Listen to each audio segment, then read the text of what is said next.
보통 우리가 한 해를 지내면서 다사다난했던 한 해를 보냈다라는 이런 표현들을 주로 씁니다. 그런데 우리 평생에 과연 다사다난하지 않았던 한 해가 존재했거나 앞으로 우리의 평생에 다사다난하지 않았던 한 해가 존재할 수 있을까요?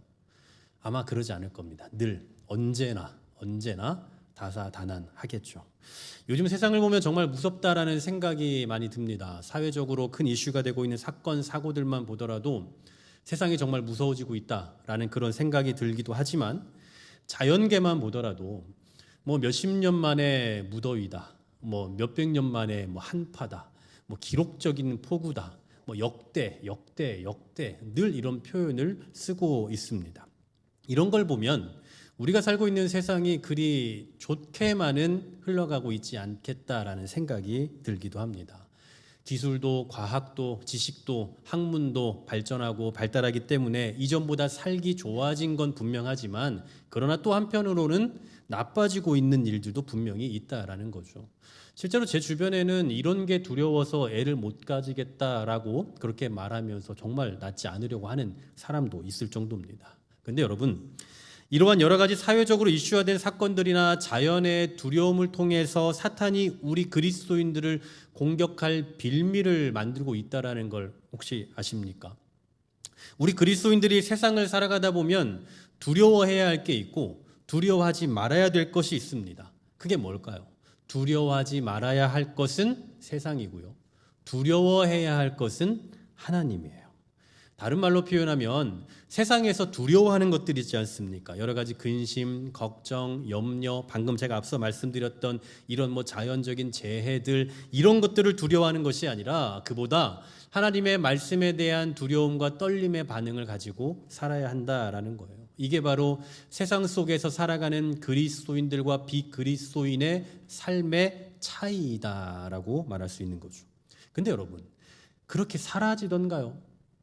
정말 그렇게 사라집니까? 그렇지 않아요. 하나님을 더 의지하고 하나님과 관계된 일들을 더 두려움으로 임해야 되는데 이상하게도 세상이 너무 두려워지다 보니 자꾸만 세상에 대한 두려움에 빠져 살아가게 되더란 말이에요.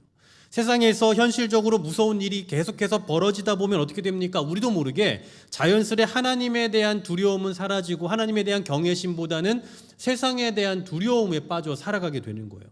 우리가 하나님에 대한 그 가슴이 뜨거울 땐 어떻습니까? 그냥 기도할 때 무릎만 꿇어도 주님, 제가 어떻게 주님 앞에 서겠습니까? 하나님 너무 감사합니다 하면서 우리의 기도의 제목의 폭이 상당히 넓어요. 기도하는 그 기도의 제목들의 바운더리가 굉장히 넓다고요. 그런데 워낙 두렵고 위험한 세상을 살아가고 있다 보니 단순히 이 세상에서 변을 당하지 않게 해주세요라는 그 기도에만 머물게 되는 거예요. 하나님 건강하게 해주세요. 하나님 지켜주세요. 하나님 살려주세요. 그러니 두려운 세상 가운데서 사탄이 우리를 어떤 식으로 공격하는지 아시겠습니까? 세상의 수많은 사건과 사고들을 통해서 우리의 두려움을 극대화시켜버리는 거죠.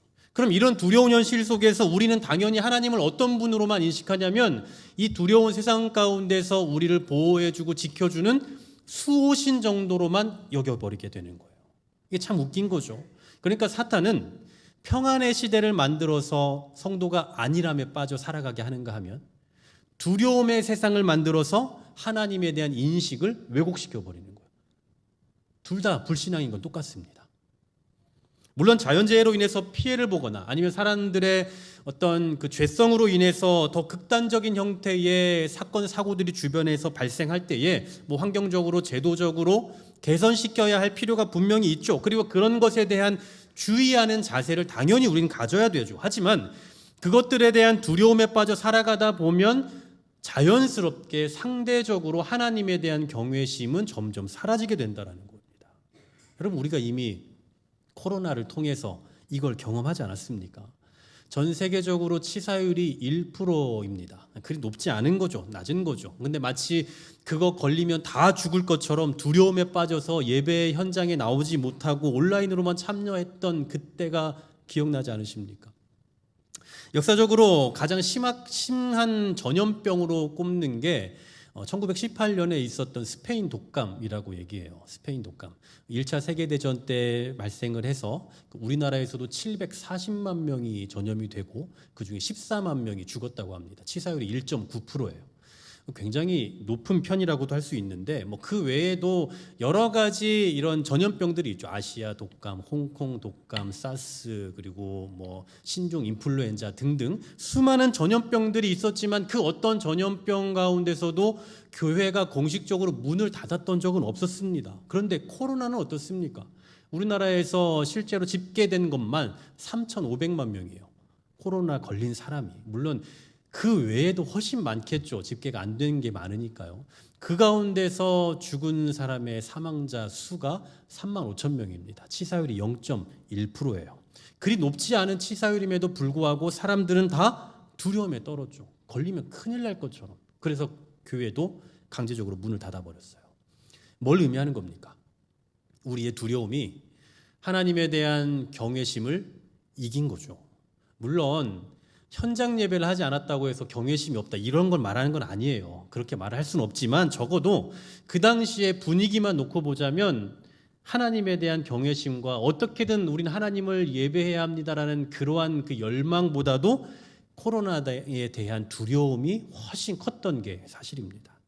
이처럼 언제든지 우리 삶 속에 두려움이 크게 자리를 잡으면 하나님에 대한 경외심은 사라질 수 있는데 바로 오늘 우리가 읽은 말씀 가운데서도 이러한 사실을 잘 보여주고 있습니다.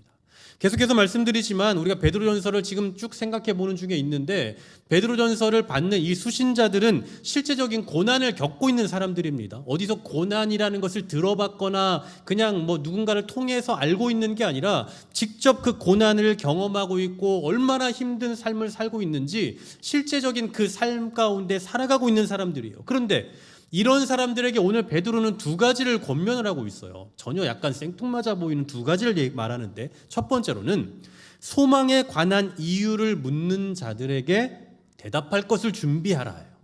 소망에 관해서 누군가 질문하면 거기에 대해서 대답할 내용을 준비하라. 이 얘기입니다. 자, 오늘 본문 15절 같이 한번 읽어보겠습니다. 시작. 너희 마음에 그리스도를 주로 삼아 거룩하게 하고 너희 속에 있는 소망에 관한 이유를 묻는 자에게는 대답할 것을 항상 준비하되 온유와 두려움으로 하고. 아멘. 너희 마음에 그리스도를 주로 삼아. 그러니까 그리스도인은 우리 마음 가운데 늘 주님을 주인으로 인식하며 살아야 한다는 거예요. 이건 우리가 뭔가 어려운 일 있을 때 아이고 주여 이런 주여를 말하는 게 아닙니다. 그냥 우리가 삶 속에서 습관적으로 주여 하는 이런 거 말고 정말 내 삶 속에서 예수 그리스도가 주인이시고 나는 예수님이 없으면 안 된다. 난 예수님과 함께 동행한다. 난 예수님으로 말미암아 살 수밖에 없는 존재다라는 그런 인식을 가지고 살아야 된다라는 얘기예요. 그런데 여기에서 그치면 안 됩니다. 그 다음에 이런 말씀을 해요. 소망에 관한 이유를 묻는 자에게 대답할 것을 항상 준비하라. 자, 여러분 불신자들 아니면 박해자들이 있지 않습니까? 그들에게 예수 그리스도는 나의 주인입니다. 나는 그분의 종입니다라는 그 증거를 드러낼 수 있어야 된다라는 얘기예요. 이게 무슨 얘기냐면 그리스도인의 삶은 비그리스도인들의 삶과는 분명 패턴이 다를 겁니다. 엄연히 달라요. 삶의 방식도 다르고 습관도 다 달라요. 그러니 비그리스도인들은 그리스도인들의 삶을 보며 의아해하겠죠. 그러면서 물을 거예요. 왜 넌 그렇게 사느냐? 교회 가면 돈이 나오냐? 먹을 게 나오냐? 왜 도대체 일요일마다 교회를 가고 도대체 왜 교회 가서 헌금을 하며 왜 교회 가서 쓸데없는 봉사를 하느냐라고 질문해 올 거라고요. 그때 우리는 어떻게 대답해야 됩니까? 나도 몰라. 그냥 가자니까 가는 거야. 하시면 안 되죠. 나도 어쩌다 보니까 그냥 이러고 있네. 이게 아니라 내가 왜 이렇게 살아갈 수밖에 없는지 내가 어떤 은혜를 경험했는지에 대한 그 또렷한 설명이 있어야 된다는 거예요. 그래서 오늘 이 15절에서 쓰이고 있는 대답할 것을 준비하라고 하잖아요. 대답. 이 대답이라는 단어를 제가 원어로 보니까 아주 의미가 있어요. 재판석상에서 공식적으로 변호할 때 쓰는 그 단어를 여기서 사용하고 있습니다. 그러니까 우리가 증인은 위증을 하면 안 되잖아요. 쓸데없는 소리 하면 안 되잖아요. 정확한 팩트만 얘기해야 되는 거 아닙니까? 바로 그런 증인의 대답을 요구하고 있는 거라고요. 내가 왜 예수를 믿는지, 내가 왜 이런 삶을 살 수밖에 없는지에 대한 마치 증인처럼 위증하면 안 되는 사실만 말해야 되는 그 증인으로서의 자리에서 증인다운 그런 말을 해야 된다라는 얘기예요. 대충대충 어중간하게 말하는 게 아니라 아주 확고하게, 분명하게, 정확하게 대답해야 된다고요. 내가 그리스도를 주로 모시고 살아가고 있다고는 하는데 뭔가 확신도 없고 나도 왜 이러는지 모르겠다 이러면 불신자들이나 박해자들이 뭐라고 생각하겠습니까? 정신 이상자로 보이는 거예요. 왜 하는지도 모르고 저러고 있으면 이상한 사람 아니겠어요? 그러니 고난의 상황 속에서 신앙인들은 소망에 관한 이유를 묻는 자들에게 대답할 만반의 준비를 갖춰야 한다라는 그런 이야기입니다. 여러분, 이단자들과 대화해보셨습니까? 이단자들. 저도 이렇게 종종 길 가면서 하나님의 교회라고 하는 그런 사람들과 이야기를 해보면 참 정말 대단해요. 어떻게 저렇게 잘 알고 있는지. 저도 모르는 성경 구절도 어디 몇 장 몇 절에서 어떻다 이런 이야기들을 하는 걸 보면 참 정말 이 사람들 대단한 사람들이다라는 생각이 듭니다. 그런데 그 사람들에게 그 본문의 문맥과 실제적인 그 의도와 목적 이런 것들을 가지고 우리가 알고 있는 대로 그 진리를 근거해서 이렇게 설명하기 시작하면 감정적으로 대항해요. 왜냐하면 할 말이 없거든요. 언제나 자기들은 딱 그 문자적으로 몇 장 몇 절 그것을 어머니 하나님이 있는 근거다라고 그렇게 외워왔는데 그 전후 맥락과 문맥 속에서 말하는 바와 그리고 원어적인 의미 이런 것들은 들어본 적이 없거든요. 그래서 그렇게 설명하면 화를 내기도 하고 이제 어쨌든 안 되니까 감정적으로 대항을 하려고 합니다. 무슨 얘기입니까? 가짜는 무너져요. 처음에는 확신을 갖고 있을지 몰라도 가짜임이 드러나면 어물쩍거리다 그냥 무너진다고 포기해버린다고요. 우리가 그리스도인으로서 주를 모시고 살아가는 삶도 이와 같은 겁니다. 확신이 없이 그냥 우리가 이 교회만 다니고 있으면 어느덧 우리도 모르게 포기하고 마는 거예요. 너 왜 그렇게 사느냐? 그렇게 사는 삶의 그 이유가 뭐냐라고 물으면 답을 하지 못하고 그냥 우리 자체도 무너져 버린다고요. 하지만 분명한 확신과 의식을 가지고 살아간다면 어떤 사람이 질문을 해오든 내가 이렇게 살아가는 그 삶이 얼마나 진리에 근거한 삶인지를 아주 명확하게 분명하게 대답할 수 있을 겁니다. 그래서 신앙인들은 분명한 우리 신앙의 정체성을 확인해 줄 수 있는 확실한 대답을 우리 안에 늘 가지고 살아야 한다라는 겁니다. 근데 여러분, 여기서 또 우리가 주목해야 될 게 뭐냐면 베드로는 단순히 우리가 그렇게 확실하게 대답할 수 있는 이론적이고 체계적이고 논리적인 말로 해야 된다라고 권하고 있는 게 아니라는 점이에요. 다시 말해서 누군가가 너 왜 예수를 이렇게 열심히 믿냐? 너 뭐하러 그 교회를 그렇게 열심히 다녀? 라고 그 의문을 제기할 때 그 이유는 바로 이러이러해 첫 번째, 두 번째, 세 번째 하면서 아주 논리적이고 이론적으로 체계적으로 그렇게 설득하라라는 게 아니라고요. 사실 이렇게 하는 건 너무 불가능한 일입니다. 여러분 우리가 다 신학을 배웠습니까? 신학을 배우면 또 그렇게 말할 수 있나요? 그것도 아니에요. 소위 말하는 변증학을 배워서 예수님에 대해서 바르게 변증할 수 있는 그런 체계와 논리와 이론을 갖고 있는 것도 아닙니다. 그러니까 그런 말을 하라고 하는 게 아니라는 거예요. 그럼 뭐냐? 15절 하반절에 이런 표현을 하죠. 온유와 두려움으로 하고. 온유와 두려움으로 하고. 여기서 말하는 온유는 하나님을 신뢰하는 성품을 의미한대요. 그리고 두려움은 하나님을 경외하는 마음을 의미한답니다. 이게 무슨 말이냐면 우리에게 우리에게 의문을 품고 질문해오는 자들에게 아주 정확하고 체계적으로 설명해라라는 게 아니라 하나님을 신뢰하고 경외하는 자세로 말하라는 거예요. 하나님을 신뢰하고 경외하는 자세를 가지고 대답해라. 결국 오늘 이 본문에서 대답을 준비하라. 이 말은 잘 설명할 수 있도록 여러분의 머릿속에 이 논리를 잘 정리해 놓으세요. 이게 아니라 어떤 반응을 우리가 하더라도 하나님을 신뢰하는 자다운 그리고 하나님을 경외하는 자다운 그 삶의 태도를 견지해야 된다. 이것이 오늘 본문의 핵심인 거예요. 확신이 있으면 주변에서 누가 뭐라 해도 그 길을 갑니다.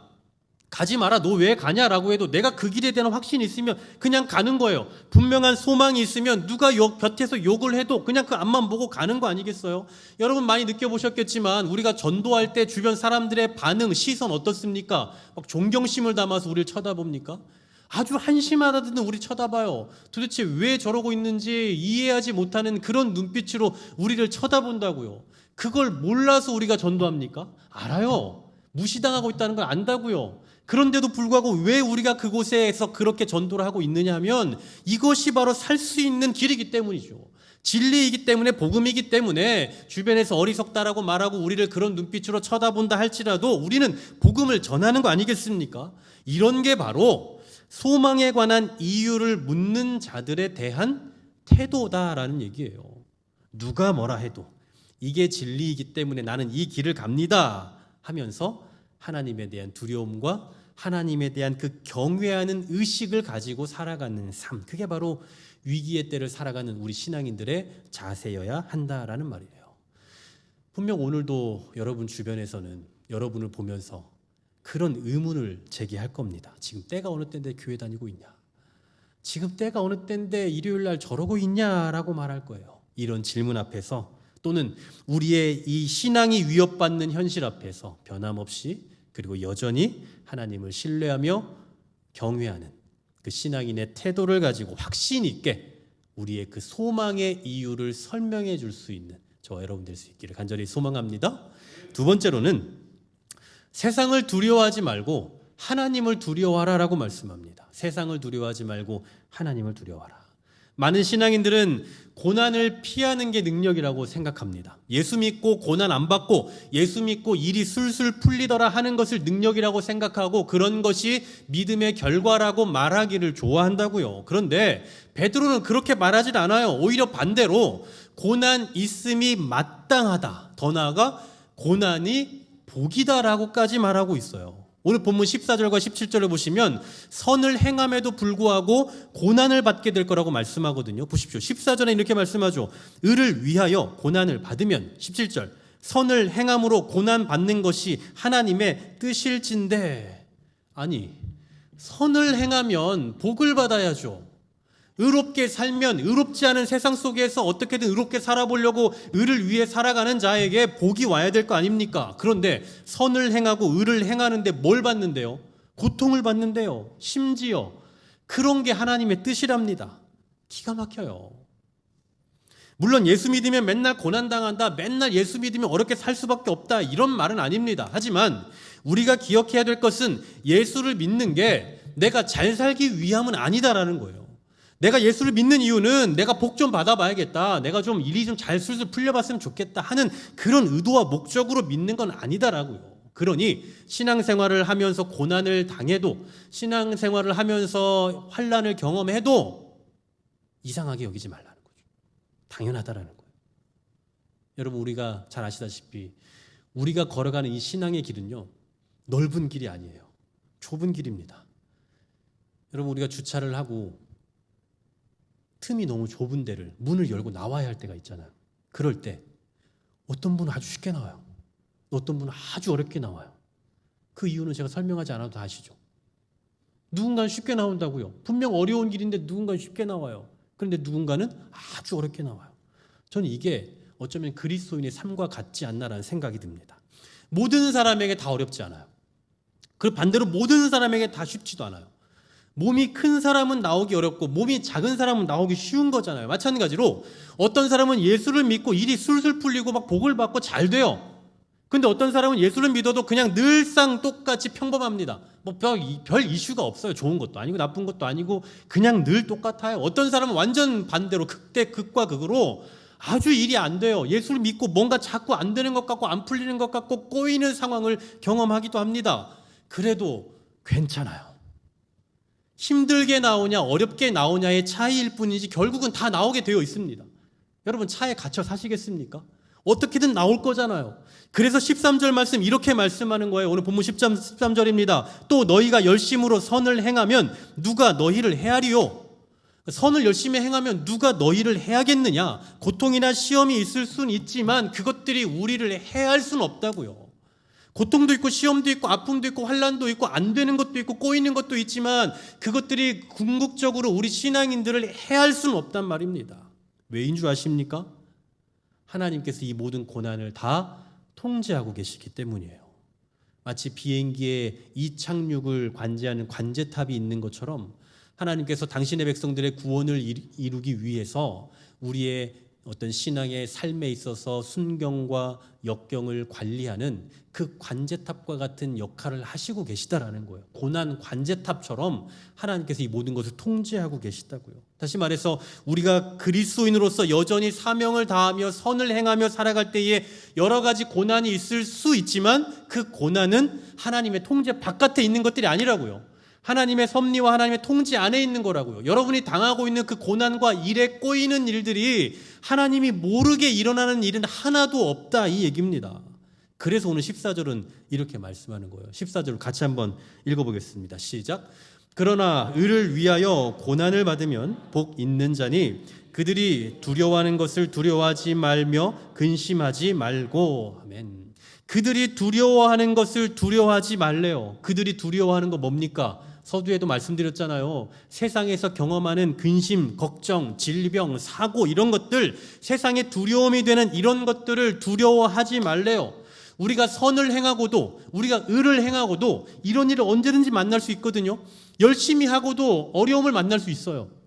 열심히 봉사하고 열심히 신앙생활하고도 잘 안 되는 것을 경험할 수 있어요. 그런데 그게 저주이거나 심판인 것이 아니라 하나님의 섭리 가운데서 일어나는 하나님의 손길 중에 하나라는 사실을 기억하시길 소망합니다. 그러니 그런 결과를 두려워해서 우리의 신앙생활이 위축될 필요가 없단 말이에요. 최근에 우리 교회 주변에 한 상가 사장님과 대화를 하는데 원래 불교인이셨대요. 불교인이었는데 이제 결혼을 하고 아내를 따라 교회를 다니기 시작했고 그래서 이제 신앙인이 되었답니다. 열심히 신앙생활을 하는데 일이 자꾸 안 풀리더라는 거예요. 일이 잘 안 돼요, 자꾸. 그래서 다시 가셨대요. 다시 돌아오실 생각이 없어요. 제가 그런 게 어딨냐고 제가 그랬죠. 그런 게 어딨어요. 아유, 무슨 교회 다닌다고 뭐 일 안 풀리는 게 어딨어요. 이렇게 이야기는 했습니다만 그런 결과 때문에 신앙의 자리를 떤 거잖아요. 이처럼 신앙생활의 결과로 나타나는 현상 때문에 우리의 신앙이 위축되거나 신앙을 버려서는 안 된다는 거예요. 전 여기에 딱 어울리는 속담이 생각이 났습니다. 구더기 무서워서 장 못 담근다. 구더기 무서워서 장 못 담근다. 여러분, 구더기가 무서워서 장 안 담그시겠습니까? 전 이 질문을 이렇게 바꿔보고 싶어요. 세상이 두려워서 신앙을 포기하시겠습니까? 세상에서 나타나는 그 결과가 두려워서 우리의 신앙이 위축되시겠습니까? 이렇듯 세상은 결코 우리가 두려워할 대상이 아니란 얘기예요. 그럼 이제 우린 누구를 의식해야 됩니까? 우린 누구를 두려워해야 됩니까? 바로 이 모든 일을 주관하시고 통제하시는 그 하나님에 대한 두려움, 하나님에 대한 경외심을 가지고 살아야 돼요. 예수님께서 이렇게 말씀하십니다. 마태복음 10장 28절인데요. 몸은 죽여도 영혼은 능히 죽이지 못하는 자들을 두려워하지 말고 오직 몸과 영혼을 능히 지옥에 멸하실 수 있는 이를 두려워하라. 우리가 세상을 살다 보면 우리의 몸을 상하게 하고 우리를 죽일 것 같은 그런 일들이 많이 있지만 그런 것보다 우리가 더 두려워해야 될 것은 우리를 멸망시킬 수도 있고 우리를 지옥에도 넣으실 수 있는 그 하나님을 두려워해야 된다라는 사실입니다. 다시 말해서 우리는 언제든지 하나님을 의식하며 언제든지 하나님에 대한 경외심으로 살아야 된다, 이 얘기예요. 이처럼 오늘 베드로는 실질적으로 고난 가운데 처해서 힘들게 살아가고 있는 수신자들을 향해서 소망에 관해 묻는 자들에게 대답할 것을 준비하라고 권하고 있는가 하면 환경을 두려워하지 말고 하나님을 두려워하라라고 권하고 있는 겁니다. 물론 우리는 이 베드로전서를 수신하는 그 수신자들과 같은 신앙적 박해를 받고 있지 않기 때문에 분명 우리와는 좀 처지가 다를지도 모르겠어요. 하지만 저와 여러분 역시 우리의 삶 속에서 얼마나 많은 고난과 역경과 어려움을 겪고 있습니까? 뿐만 아니라 전쟁, 기근, 자연재해, 그리고 인간의 이기심과 욕망에서부터 나오는 끔찍한 사건, 사고들, 그 범죄의 위험에 노출된 채로 살아가고 있습니다. 그러니 분명 우리도 위기 가운데 살아가는 게 분명해요. 우리의 삶도 녹록치만은 않다고요. 그렇다면 과연 이런 위기의 시대를 살아가는 우리 신앙인들은 어떻게 살아가야 하느냐? 솔직히 신앙인들도 불신자들과 전혀 다를 바 없이 이런 시대에 대한 경각심과 두려움을 가지고 살 수밖에 없는 건 맞습니다.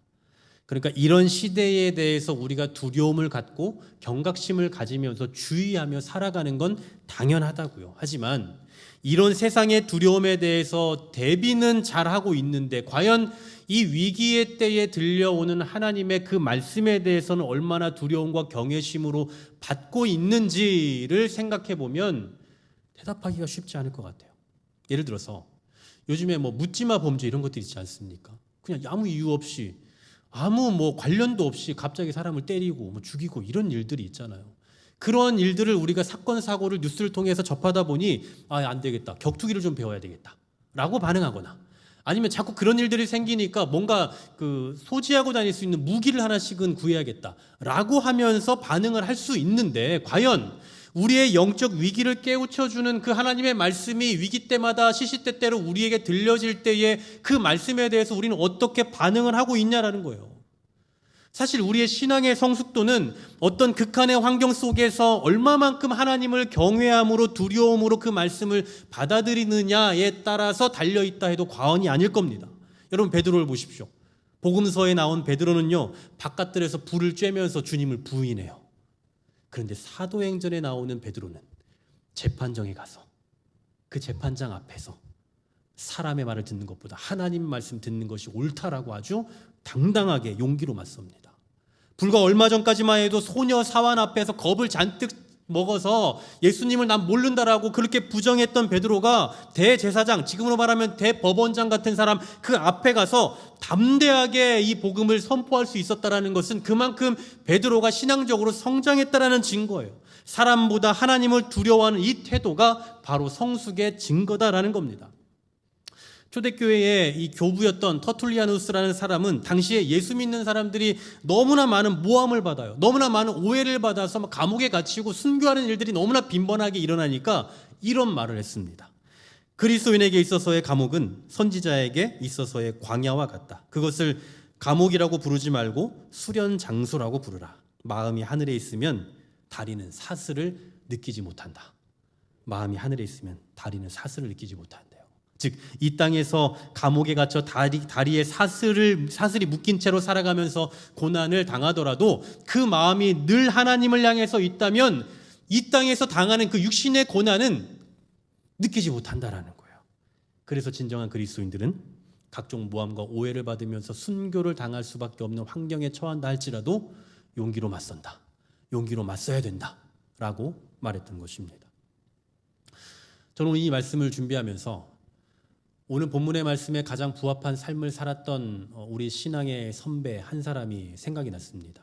그 사람은 여러분들 한 번쯤은 들어보셨을 법한 이름일지도 모르겠는데요. 이 초대교회의 서머나교회의 감독이자 또 사도 요한의 제자로 알려져 있는 폴리갑이라는 분입니다.